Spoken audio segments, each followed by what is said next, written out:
જે રીતે કોર્પોરેશન આ તાર લગાવી રહ્યું છે એ રીતે એક સારી કામગીરી કરી રહ્યું છે.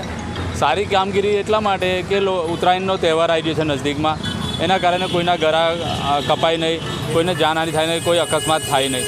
પણ સાથે સાથે એ કહેવા માગું છું કે થોડી સેફ્ટીનું બી ધ્યાન રાખે અને આવી સેફ્ટી કોર્પોરેશન દરેક કામમાં રાખે. જેમ કે રોડ રસ્તા, ગટરના ઢાંકણા ખુલ્લા રહી જાય, પાણીની લાઈનો લીકેજ થાય ત્યારે ખાડા ખોદીને જતું રહેવું. એટલે જ્યાં ત્યાં રોડ રસ્તા પર મોટા મોટા ખાડા છે એ બધા પર ધ્યાન રાખતું હોય ને આવી સતર્કતા રાખતું હોય કોર્પોરેશન, તો અકસ્માત થાય ના, લોકોના હાથ પગ તૂટે નહીં. લોકોના જેમ જીવ જઈ રહ્યા છે વડોદરામાં એવી રીતે જીવ બી ના જાય.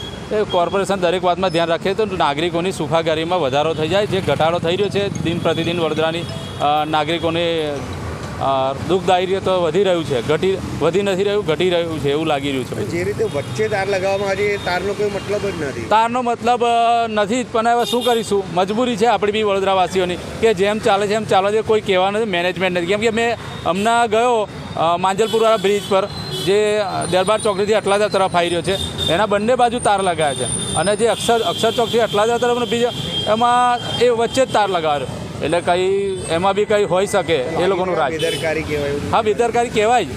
એનું કારણ છે કે કોઈનું ગળું કપાશે ત્યારે એ બેદરકારી સામે આવી જ જવાની છે.